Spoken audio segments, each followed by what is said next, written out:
The New Delhi Declaration has been termed as historic, path-breaking, a document of hope, and also a crowning moment for India. Someone who has been involved in the draft relentlessly for the last several months is Finance Minister Nirmala Sitharaman. Ma'am, thank you so much for agreeing to speak to NDTV network.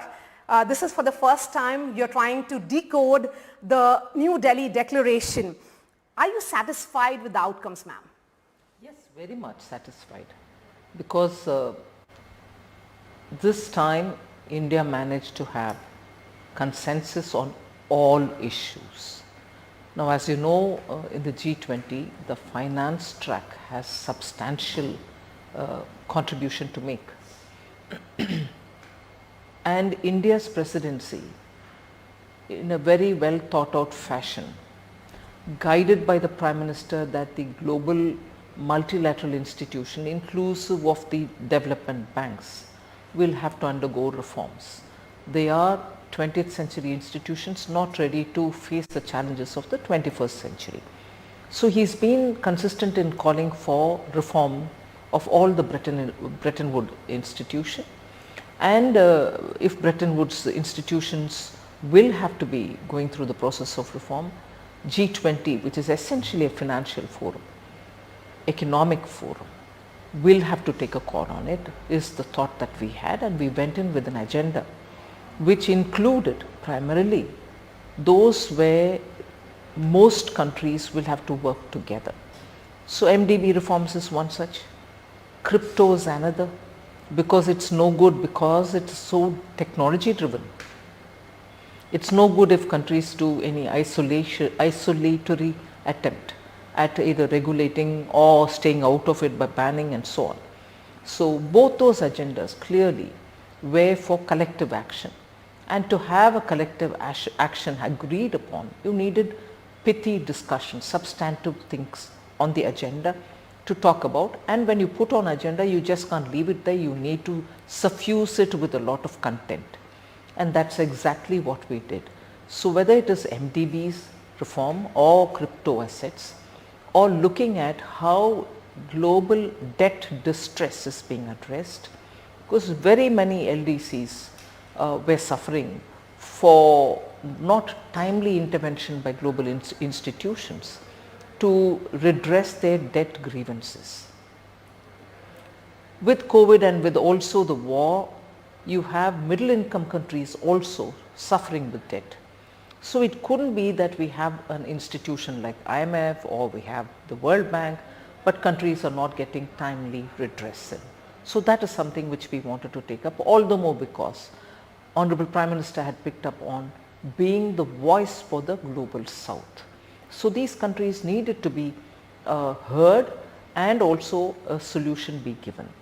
So that was another. And the final thing, which are among other things, is how we had made a success of digital public infrastructure that had to be showcased, and the entire India stack had to be displayed in such a way that people understand that India has made remarkable journey in this course, which resulted in good financial inclusion. The digital public infrastructure, since you spoke about it, has taken that form of Jan Dhan, in the sense that it's very people-centric, inclusive. India has become the voice of the global South. The push is for those 125 countries.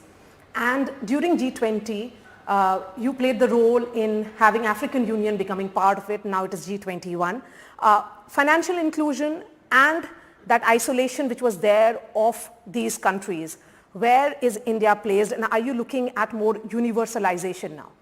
There's a lot of interest in countries not just who need this digital public infrastructure for themselves, but also countries which have partly in some ways implemented it for themselves, but didn't think that it had such ramification on an economy, from the direct benefit transfer, where you're making sure there are no pilferages, you're making sure that it doesn't go into non-existing hands and so on, and also looking at across the board using it with the digital identity also taken on board.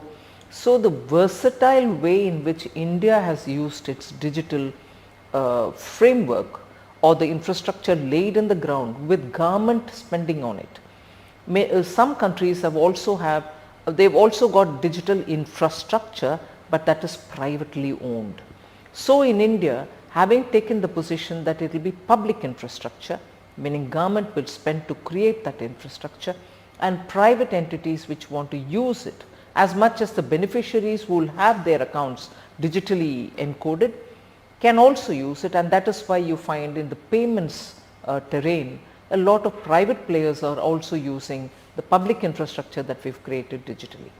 And these are attractions for many countries. And the G20 summit, ma'am, the leaders meet came at a time when the World Bank actually lauded the government of India's efforts at the DPI and said that what you all managed to do in 6 years, any country would not have done it in 5 decades. That's right. You know, these moments coming at a time when the leadership summit was held last weekend, and then Prime Minister making that announcement on day one itself. What made the government and the chair make that announcement on day one that a consensus has been reached? And from the time when you held the finance track meetings and the boards of governors to now, what really changed? You had made substantive inroads then, but then reaching consensus on Russia-Ukraine war paragraph. The first thing, the decision to announce it even on the first day was because the consensus was reached, had been reached already.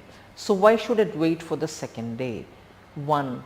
And second, I think some of the leaders had to leave a bit earlier in the second day. We wanted to announce it with everybody being around here, so it doesn't lead to any unnecessary questioning. In everybody's presence it was announced, and so immediately we came to announce it in the media so that it becomes public knowledge. Anyway, it was all agreed upon, so why not announce it at the earliest rather than wait for a demo? That was one thing. Second, I will credit every one of the tracks, ministerial tracks, whether it's environment, whether it's labor, whether it is health, or the finance track, any case.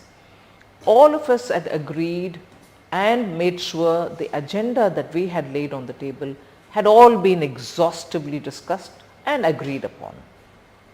Now, the ministers therefore couldn't have issued a communique only because, although all elements were agreed upon, we couldn't have issued a communique only because the language on the war related paragraphs, we were still carrying on with the Bali language, and the Bali language is what we thought we were mandated to use, and that was the truth as well. So we stuck to the Bali language, and when there were questions on why this language cannot be changed, we were very clear in saying, and that everyone did agree, we didn't have as ministers the mandate to change a language which was agreed upon in Bali in the leaders summit there. So that had to be left to the leaders to change. So the consensus was arrived on the various agenda for each of the tracks, but on the one topic on which some ministers' tracks had 1 or 2 paragraphs, some other on that same topic had 3 paragraphs.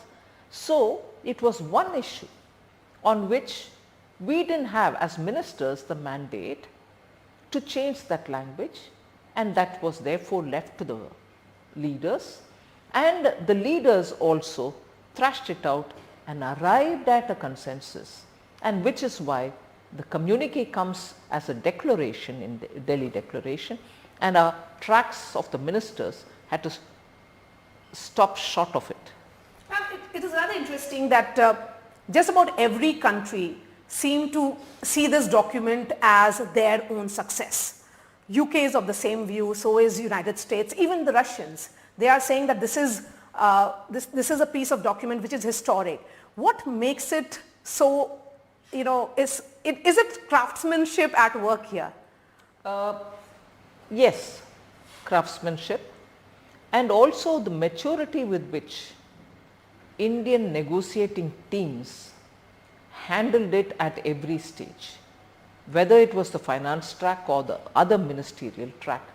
Issues were discussed back and forth and a language which is acceptable to everybody was arrived at. And that is why this document reflects everybody's shared thoughts and India's own input together with India's desire to have the voice of the South also get infused. So we managed, because of the negotiating team, I for one will really take this opportunity to say how the finance team, Ministry of Finance's team, worked intensively, and I am so happy to say that the team is largely of women. They did brilliant work. And they would come back saying, oh my God, we have not arrived at something tonight, we will try early tomorrow morning, but they were never exhausted. Physical exhaustion maybe, but mentally they were very stimulated. And because they went back with fresh thoughts, no one could say, no, come on, no, we won't cooperate. But over and above all this, our skills in negotiation, our skills in drafting up a good language, all that is important.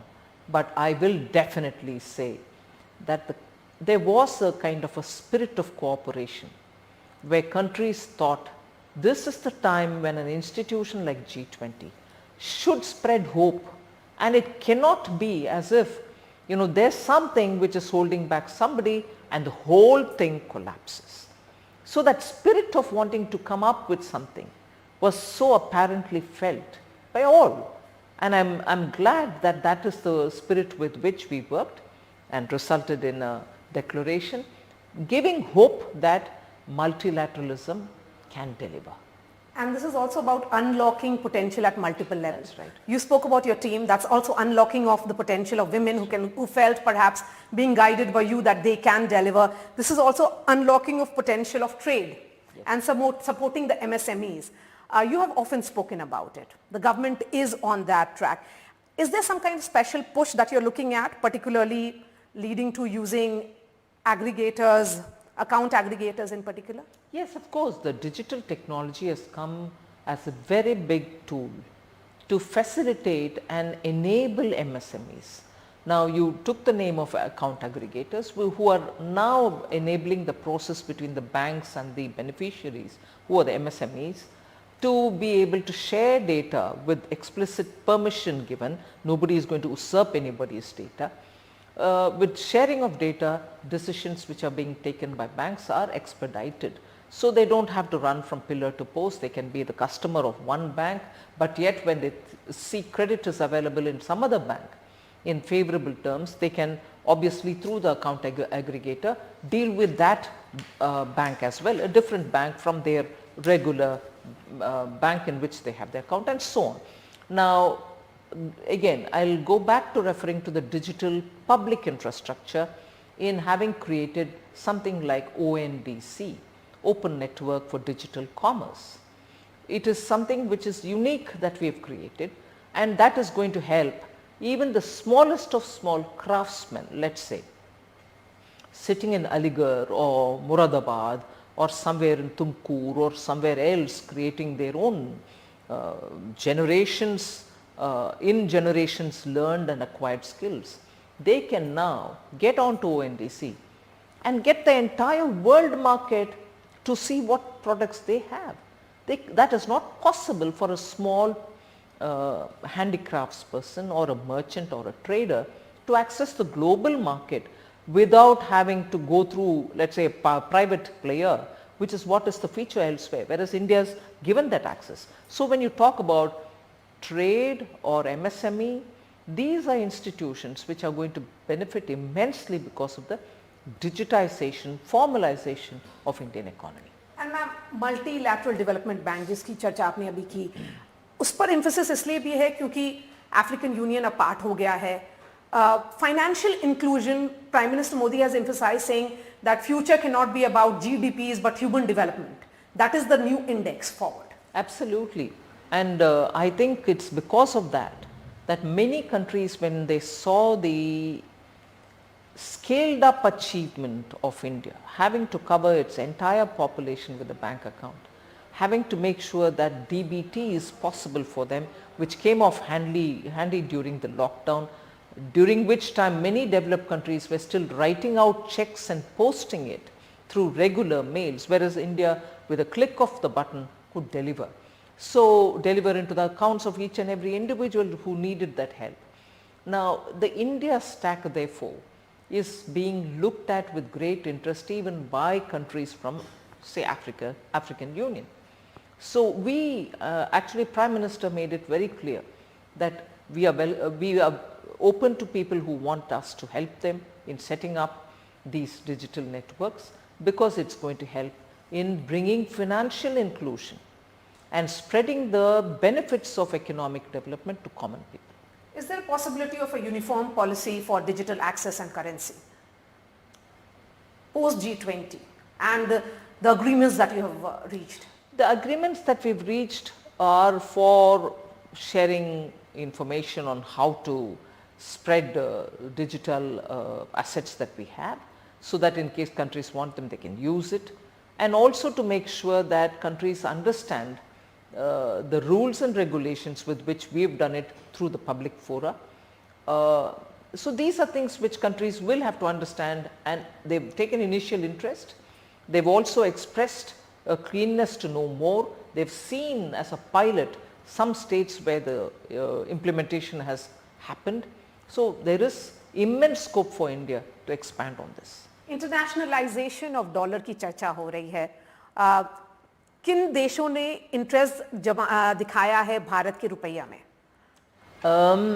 About 22 countries are negotiating and approaching us to see if bilateral trade can be held in rupee.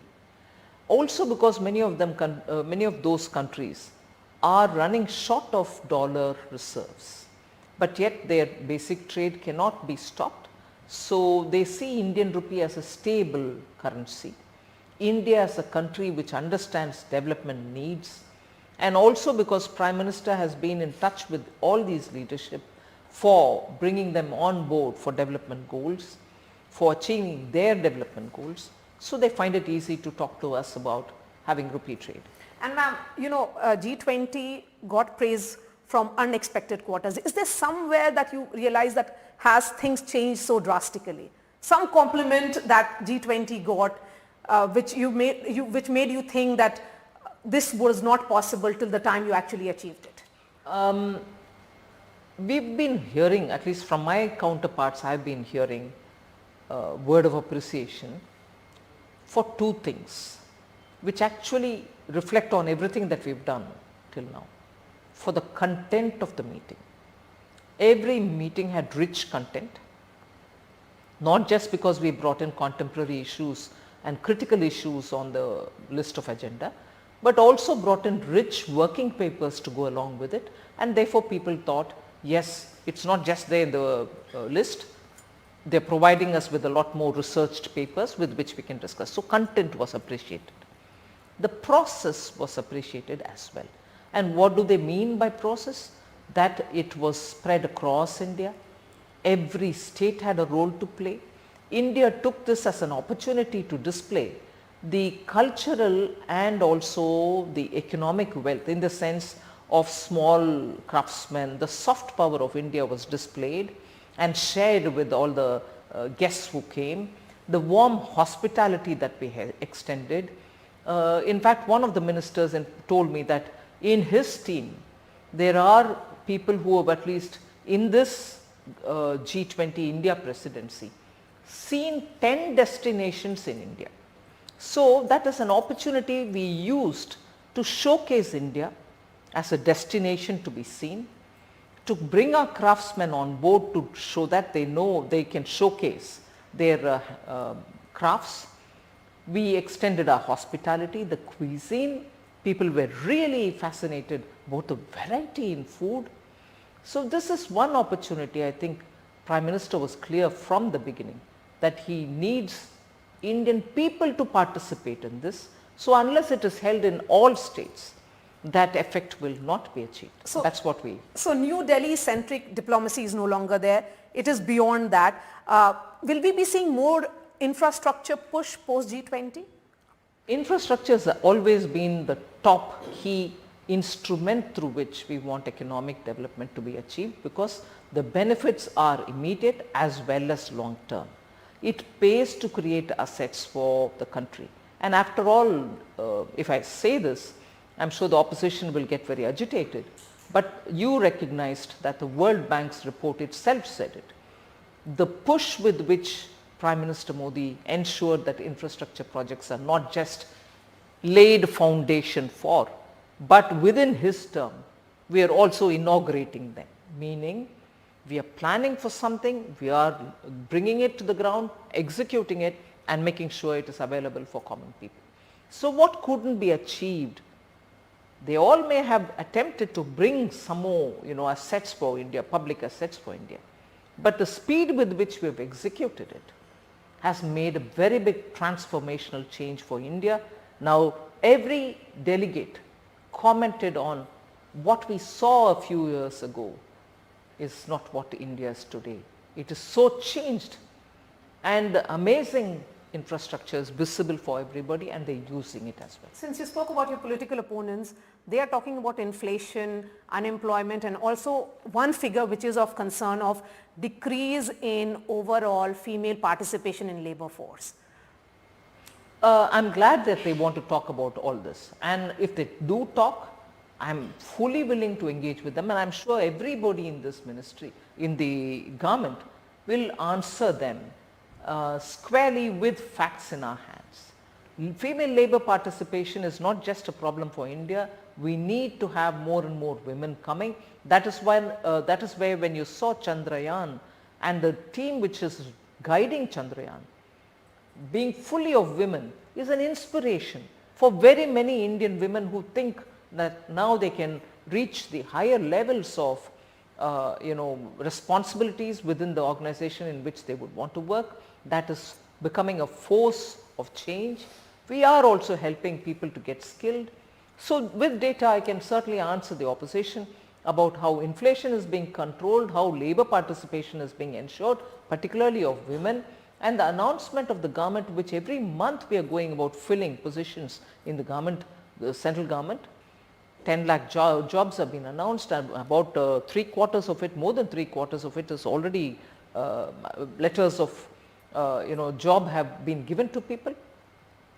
So actually it is these issues on which they should talk, whereas they do not want to talk on it, except for keeping questions thrown at public, and when we stand up to answer in parliament to answer these questions, they either walk away or they are never in the house. And one issue which has taken center stage is Sanatan Dharma controversy. Those who have tracked Dravidian politics aren't really amused by what has been said by DMK's Udanidhi Stalin, but those who are not are reacting differently. Now, the Prime Minister has spoken about it. Do you see this as an important issue going ahead? क्योंकि एक चीज बहुत clear है ma'am, सब लोग अपनी अपनी audience को एड्रेस कर रहे हैं. Maria, if I may bring in an element of personalizing it, I have lived experience of what DMK is talking about now.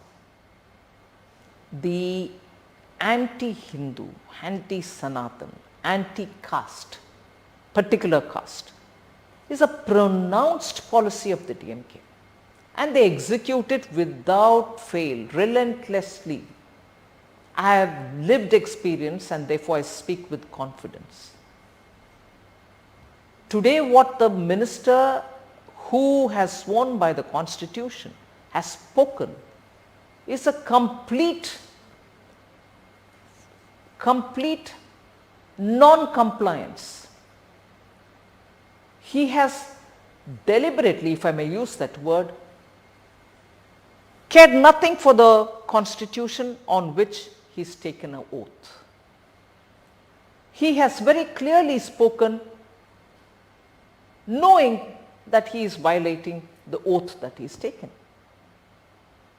To aggravate this, there was the minister who deals with Hindu religious charitable endowments, which is a ministry.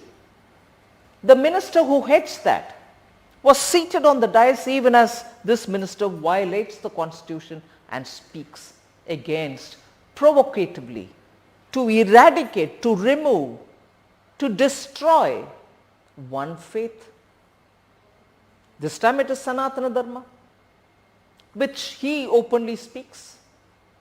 And the minister who is supposed to guard Hindu religious and charitable endowments is seated on the dais. He doesn't blink an eyelid.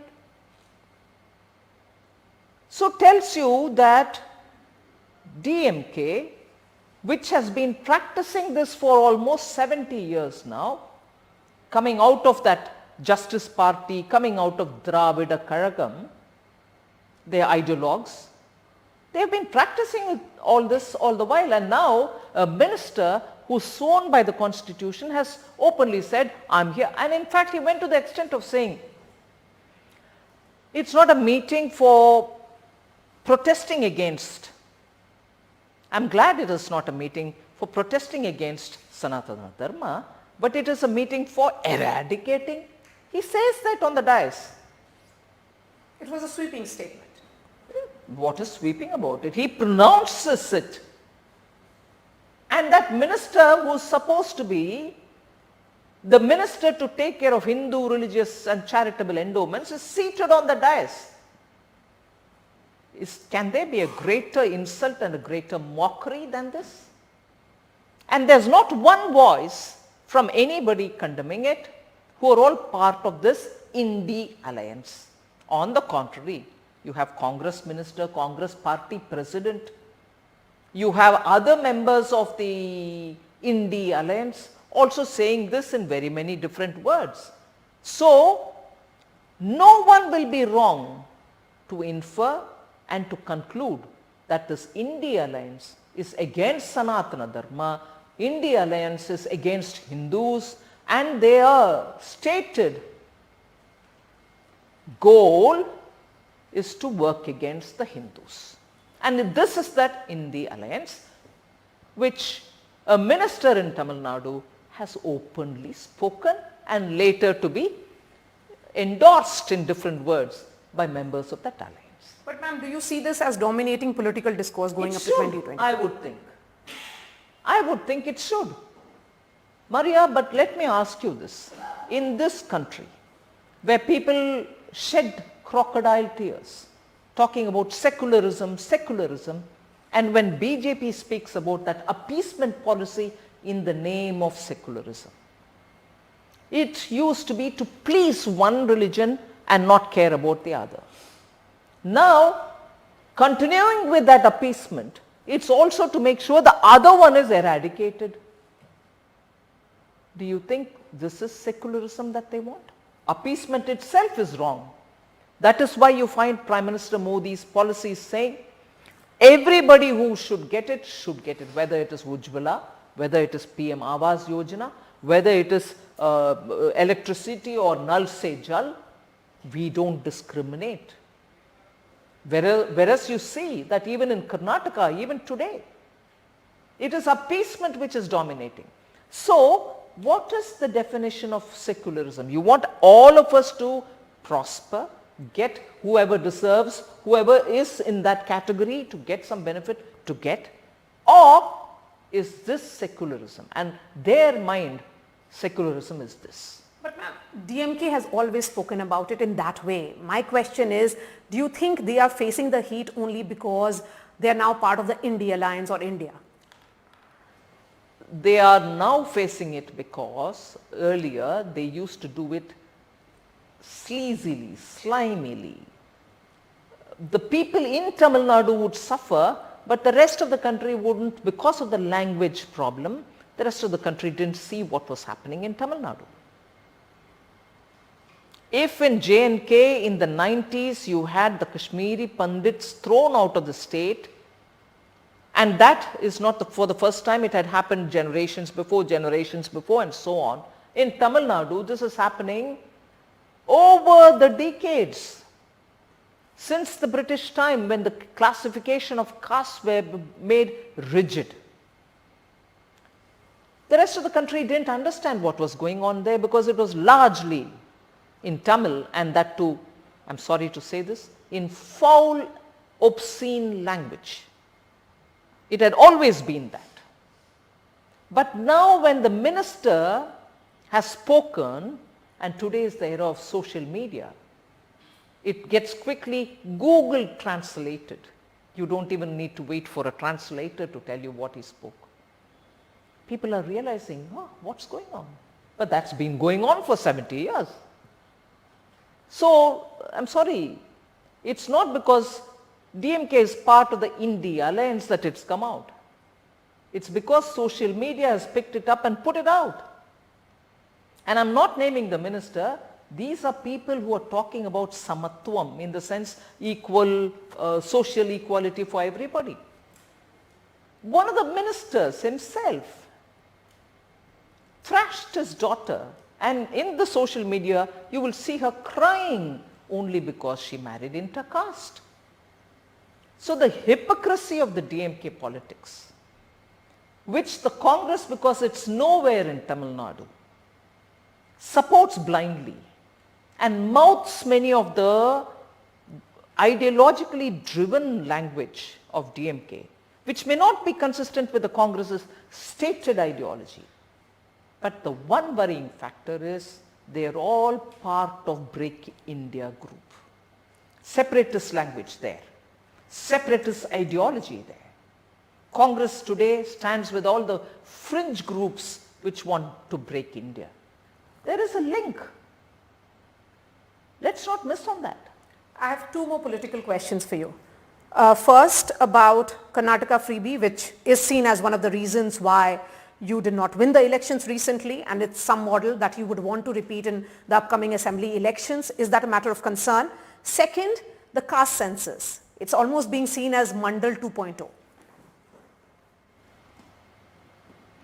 On the freebies, I think I have stated repeatedly, of course in boring language, in the sense, not a language which will be catchy for people, but the language which conveys the true factual position in it.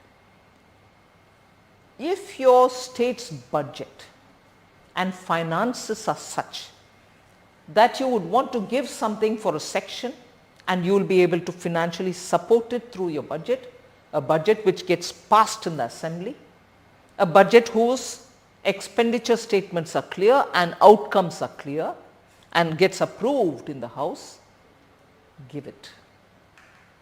I won't call that a freebie. But if you're bringing in such doles to win election, which your state can't support because its financials or whatever it is,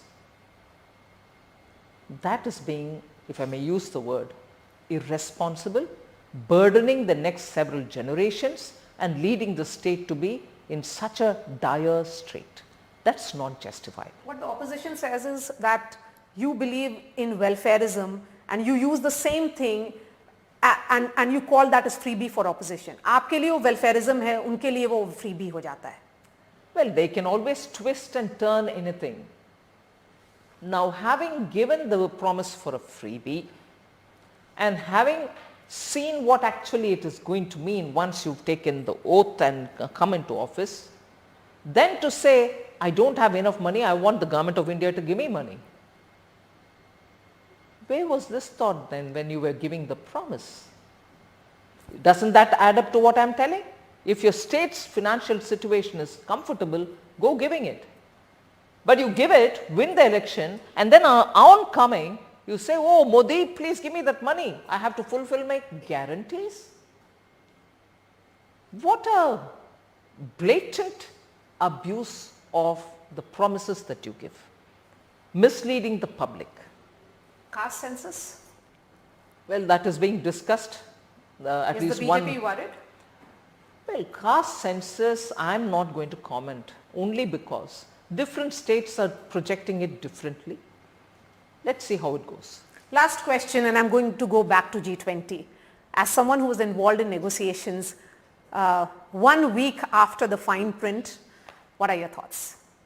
I think I'll completely credit the Honorable Prime Minister for having a complete picture earlier, much before we started, on how this whole thing has to be handled so that India's stature and India's, what it is actually worth.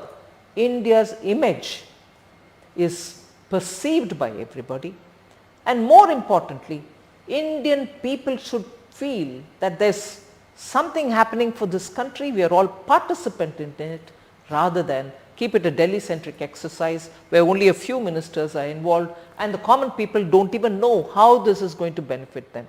Now the people know these are opportunities for them to showcase their talent, showcase what they have in their state, showcase all that hospitality, Aditi Devo Bhava, means.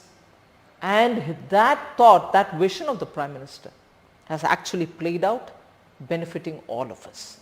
So in one word, what will it be?